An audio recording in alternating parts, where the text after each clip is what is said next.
ರಾಜ್ಯದಲ್ಲಿ ಕಾಂಗ್ರೆಸ್ಸನ್ನ ಎದುರಿಸೋದಕ್ಕೆ BJP JDS ಮೈತ್ರಿ ಮಾಡಿಕೊಂಡಿದೆ. ಆದರೆ ಈ ಮೈತ್ರಿ 2028ರ ವಿಧಾನಸಭಾ ಚುನಾವಣೆಯಲ್ಲೂ ಮುಂದುವರಿಯುತ್ತಾ ಅಂದರೆ ಬಹುತೇಕ ಅನುಮಾನ ಅಂತ ಅನ್ನಿಸ್ತಾ ಇದೆ. ಅದಕ್ಕೆ ಬಲವಾದ ಕಾರಣಗಳು ಕೂಡ ಇದೆ. ಇತ್ತೀಚೆಗಷ್ಟೇ ಮಹಾರಾಷ್ಟ್ರ ಚುನಾವಣೆಯ ನಂತರ ಸರ್ಕಾರ ರಚನೆ ಏನಾಯಿತು ಅದನ್ನು ನೋಡಿದ ನಂತರ ಜೆಡಿಎಸ್ಗೆ ಬಿಜೆಪಿ ಜೊತೆಗಿನ ಮೈತ್ರಿಯ ಬಗ್ಗೆ ಅಷ್ಟಾಗಿ ನಂಬಿಕೆಗಳು ಉಳಿದಿಲ್ಲ, ಕಡಿಮೆ ಆಗ್ತಾ ಇವೆ ಅನ್ನಿಸ್ತಾ ಇದೆ. ಇನ್ನು ಜೆಡಿಎಸ್ ಒಳಗಿಂದೊಳಗೆ ಶಿಥಿಲ ಆಗ್ತಾ ಇದೆ. ಜೆಡಿಎಸ್ ಉಪಚುನಾವಣೆಗಳನ್ನು ಸೋಲ್ತಾ ಇದೆ. ಜೆಡಿಎಸ್ ಶಕ್ತಿ ಕುಂದುತ್ತಾ ಇದೆ. ಇನ್ನೊಂದು ಕಡೆ ಬಿಜೆಪಿ ಕೂಡ ಒಳ ಜಗಳಗಳಲ್ಲಿ ಬ್ಯುಸಿಯಾಗಿದೆ. ಹೀಗಿರುವಾಗ ಇಬ್ಬರಿಗೂ ಕೂಡ ಕಾಂಗ್ರೆಸ್ನಂತಹ ಒಂದು ರಾಜ್ಯದಲ್ಲಿರುವಂಥ ದೈತ್ಯ ಶಕ್ತಿ ಸಿದ್ದರಾಮಯ್ಯ ಹಾಗೆ ಡಿ.ಕೆ. ಶಿವಕುಮಾರ್ ಎದುರಿಸೋದಕ್ಕೆ ಇಬ್ಬರು ಒಗ್ಗಟ್ಟಾದರೆ ಮಾತ್ರ ಸಾಧ್ಯ ಅನ್ನುವ ದೃಷ್ಟಿಯಲ್ಲೇನೆ ಮೈತ್ರಿಯನ್ನ ಮಾಡಿಕೊಂಡ್ರು ಜೆಡಿಎಸ್ ಹಾಗೆ ಬಿಜೆಪಿ. ಆದರೆ ಈಗ ಆ ಮೈತ್ರಿಯಲ್ಲಿ ಮುಂದಿನ ದಿನಗಳಲ್ಲಿ ಒಡಕು ಬರುವಂತ ಸಾಧ್ಯತೆಗಳಿವೆ. ಒಟ್ಟಾಗಿ ಸ್ಪರ್ಧೆ ಮಾಡುವಂತ ಸಾಧ್ಯತೆಗಳು ಇದ್ರೂ ಕೂಡ ಸ್ಪರ್ಧೆಯ ನಂತರ ಬೆರುಕು ಬರುವಂತ ಸಾಧ್ಯತೆ, ಒಡಕು ಬರುವಂತ ಸಾಧ್ಯತೆ ಇದೆ. ಯಾಕೆ ಇದಕ್ಕೆ ಮಹಾರಾಷ್ಟ್ರ ರಿಸಲ್ಟ್ ಯಾಕೆ ಕಾರಣ ಅಂದ್ರೆ ಬಿಜೆಪಿ ಮಹಾರಾಷ್ಟ್ರ ಸರ್ಕಾರ ರಚನೆಯ ವಿಚಾರದಲ್ಲಿ ದಿಟ್ಟ ನಿರ್ಧಾರವನ್ನ ತೆಗೆದುಕೊಂಡು ದೇವೇಂದ್ರ ಫಡ್ನವೀಸ್ ಅವರನ್ನ ಸಿಎಂ ಮಾಡಿದೆ. ದೇವೇಂದ್ರ ಫಡ್ನವೀಸ್ ಬಿಜೆಪಿಯಿಂದ ಆಯ್ಕೆಯಾಗಿ ಸಿಎಂ ಆಗಿರುವಂತವರು. ಇವರು 132 ಸ್ಥಾನವನ್ನ ಗೆದ್ದಂತ ಬಿಜೆಪಿ ಅತ್ಯಂತ ದೊಡ್ಡ ಪಕ್ಷ, ಇನ್ನೇನು ಬಹುಮತಕ್ಕೆ ಹತ್ತಿರ. 288 ಕ್ಷೇತ್ರಗಳಲ್ಲಿ 146 ತಗೊಂಡ್ರೆ ಬಹುಮತ ಅಂದ್ರೆ 132 ಬಿಜೆಪಿನೇ ತಗೊಂಡಿದೆ. ಅಂದ್ರೆ ಸಹಜವಾಗಿನೇ ಅದರ ಶಾಸಕಾಂಗ ಪಕ್ಷದ ನಾಯಕನೇ ಮುಖ್ಯಮಂತ್ರಿ ಆಗುವ ಸಾಧ್ಯತೆಗಳಿತ್ತು. ಆದರೆ ಬಿಜೆಪಿ ಏಕನಾಥ್ ಶಿಂದೆ ಅವರನ್ನೇ ಸಿಎಂ ಮಾಡ್ತೀವಿ ಅಂತ ಬಿಂಬಿಸ್ತಾ ಚುನಾವಣೆಗೆ ಹೋಗಿತ್ತು. ಯಾಕೆಂದರೆ ಬಿಜೆಪಿಗೆ ಇಷ್ಟು ಒಂದು ಭರ್ಜರಿ ಬಹುಮತ ಬರುತ್ತೆ ಅನ್ನುವಂಥ ನಂಬಿಕೆನೇ ಇರಲಿಲ್ಲ. ಇನ್ನೊಂದು ಕಡೆ clean hand Maratha face Eknath Shinde Maratha ಮತಗಳನ್ನು ಸೆಳೆಯೋದಕ್ಕೆ ಅವರನ್ನೇ ಸಿಎಂ ಮಾಡ್ತೀವಿ ಅನ್ನುವ ರೀತಿ ವೇದಿಕೆಯಲ್ಲಿ ಕೂಡ ದೇವೇಂದ್ರ ಫಡ್ನವೀಸ್ ಕೂಡ ನಮ್ಮ ಸಿಎಂ ಇಲ್ಲೇ ಇದ್ದಾರೆ, ಮುಂಬರುವ ಸಿಎಂ ಅನ್ನೋ ಮಾತುಗಳನ್ನು ಆಡಿದ್ರು. ಆದರೆ ಅದಾದ ನಂತರ ಸರ್ಕಾರ ಭರ್ಜರಿಯಾಗಿ 132 ಬಿಜೆಪಿ, 57 ಶಿವಸೇನೆ ಏಕನಾಥ್ ಶಿಂದೆ ಬಣ, 41 ಅಜಿತ್ ಪವಾರ್ ಬಣ ಎಲ್ಲ ಸೇರಿಕೊಂಡು ಭರ್ಜರಿಯಾಗಿ 234 ಅಂದರೆ 288ರಲ್ಲಿ 234 ಅಂದರೆ ವಿರೋಧ ಪಕ್ಷಗಳು ಕೊಚ್ಚಿ ಹೋಗುವಂತಹ ಬಹುಮತ ಬಂತು. ಇನ್ನು ಸಹಜವಾಗಿ ಬಿ ಜೆ ಪಿಗೇನೆ ಕೇಂದ್ರದ ಲೋಕಸಭೆಯಲ್ಲಿ ಹೇಗಾಯಿತೋ 242 ಸ್ಥಾನ ಬಿ ಜೆ ಪಿ, ಹಾಗೆ T D P J D U ಸೇರಿಸ್ಕೊಂಡು ಸರ್ಕಾರ ರಚನೆ ಮಾಡಬೇಕಾಗಿ ಬಂದಾಗ ಬಿ ಜೆ ಪಿ ಹೇಗೆ ಅವರಿಗೆ ಬಹಳ ಟಿ ಡಿ ಪಿ ಹಾಗೆ ಜೆ ಡಿ ಯುಗೆ ಉನ್ನತ ಹುದ್ದೆಗಳನ್ನು ಕೊಡುತ್ತೆ, ಸ್ಪೀಕರ್ ಹುದ್ದೆಯನ್ನೆಲ್ಲ ಕೊಡುತ್ತೆ ಅನ್ನುವಂಥ ಎಲ್ಲ ನಿರೀಕ್ಷೆಗಳನ್ನು ಸುಳ್ಳಾಗಿಸಿ ಮಂತ್ರಿ ಸ್ಥಾನವನ್ನು ಕೂಡ ಕಡಿಮೆ ಕೊಡ್ತು. ಆದರೆ ಅವರಿಗೆ ಬಜೆಟಲ್ಲಿ ಅನುದಾನವನ್ನು ಹೆಚ್ಚು ಕೊಡ್ತು.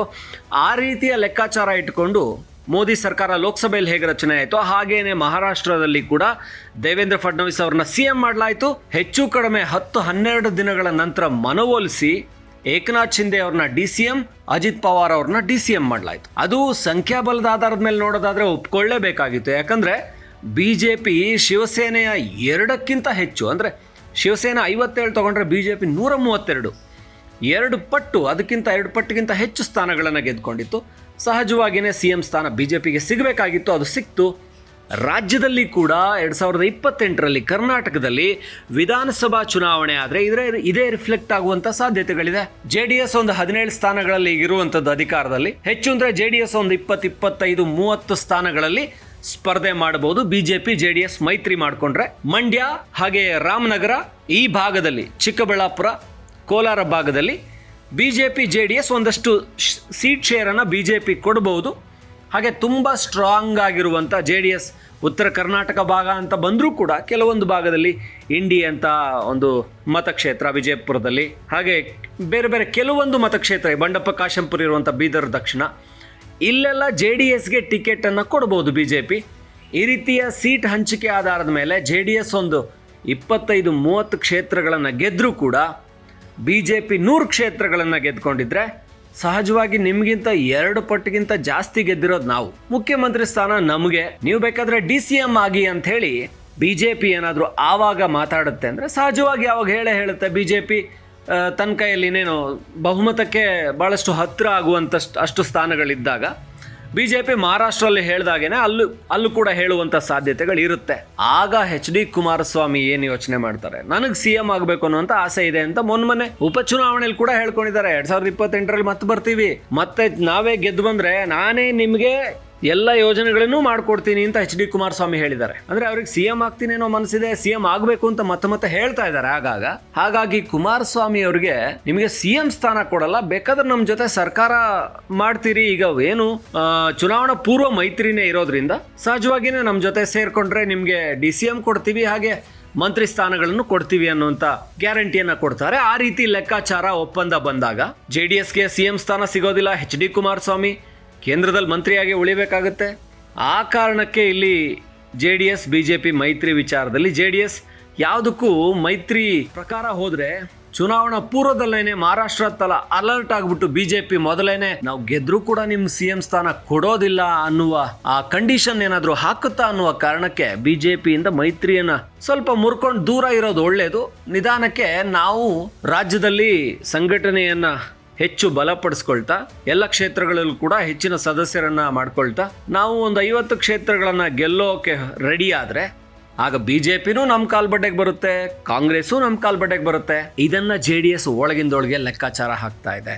ಈ ಲೆಕ್ಕಾಚಾರವನ್ನ ಅದು ಕೂಡ ಮಹಾರಾಷ್ಟ್ರ ಚುನಾವಣೆ ಆದ ನಂತರ JDSಗೆ ಇನ್ನೂ ಬಲವಾಗಿ HD ಕುಮಾರಸ್ವಾಮಿ ಅವ್ರಿಗೆ ಅನ್ನಿಸ್ತಾ ಇದೆ. ಇನ್ನು ತಮಿಳುನಾಡಿನಲ್ಲಿ ಕೂಡ ಅಣ್ಣಾಮಲೈ ಅವರು ಇದೇ ಮಾತನ್ನು ಹೇಳಿದ್ದಾರೆ. ಬರುವ ಚುನಾವಣೆ 2026ರಲ್ಲಿ ಆಗುವಂತ ಚುನಾವಣೆಯಲ್ಲಿ ತಮಿಳುನಾಡಿನಲ್ಲಿ ಇದು ಸಮ್ಮಿಶ್ರ ಸರ್ಕಾರ ಆಗಿರುತ್ತೆ, BJP ಅಧಿಕಾರಕ್ಕೆ ಬರುತ್ತೆ ಮಿತ್ರ ಪಕ್ಷಗಳ ಜೊತೆ ಅಂತ ಹೇಳಿದ್ದಾರೆ. ಸೊ ಅವ್ರು ಕೇಂದ್ರದಲ್ಲಿ BJP ಇರೋದ್ರಿಂದ BJP ರಾಜ್ಯವನ್ನ ತನ್ನ ಹಿಡಿತಕ್ಕೆ ತಗೊಳುತ್ತೆ. ಅಂದ್ರೆ ಮುಖ್ಯಮಂತ್ರಿ ನಮ್ಗಿರ್ಲಿ, ನಮ್ಮ ಸ್ಥಾನಗಳು ಹೆಚ್ಚಿವೆ ಅಂತಂದಾಗ ಮುಖ್ಯಮಂತ್ರಿ ನಮ್ಗಿರ್ಲಿ, ನಿಮ್ ಸ್ಥಾನ ಹೆಚ್ಚಿದೆ ಅಥವಾ ನೀವು ನಮಗೆ ಅನಿವಾರ್ಯವಾಗಿ ನೀವು ನಿಮ್ಮ ಬೆಂಬಲ ಬೇಕು ಅಂದ್ರೆ ಆವಾಗ ನೋಡೋಣ, ಆದ್ರೆ ಚುನಾವಣಾ ಪೂರ್ವ ಮೈತ್ರಿ ಎಲ್ಲ ಆಗಿರೋದ್ರಿಂದ ನೀವು ಅಡ್ಜಸ್ಟ್ ಮಾಡ್ಕೊಳ್ಳಿ ಅಂತ ಕೇಂದ್ರದಲ್ಲಿ BJP ಹೈಕಮಾಂಡ್ ತುಂಬಾ ಸ್ಟ್ರಾಂಗ್ ಆಗಿರೋದ್ರಿಂದ ಆ ರೀತಿಯ ಒಂದು ಒತ್ತಾಸೆಯನ್ನ ಏನು ಮಿತ್ರ ಪಕ್ಷಗಳ ಮುಂದಿಟ್ಟಾಗ ಅವ್ರು ಒಪ್ಕೊಳ್ಳೇಬೇಕಾಗತ್ತೆ.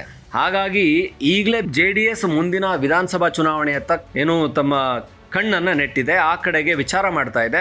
ಈಗಾಗಲೇ ನಿಖಿಲ್ ಕುಮಾರಸ್ವಾಮಿ ಆಗಿರಲಿ ರಾಜ್ಯಾದ್ಯಂತ ಸದಸ್ಯತ್ವ ಅಭಿಯಾನ ಮಾಡಿದ್ದಾರೆ, ರಾಜ್ಯದಲ್ಲಿ ಸುತ್ತಾಟ ಮಾಡಿ ಪಕ್ಷ ಸಂಘಟನೆ ಮಾಡೋಕೆ ಹೊರಟಿದ್ದಾರೆ.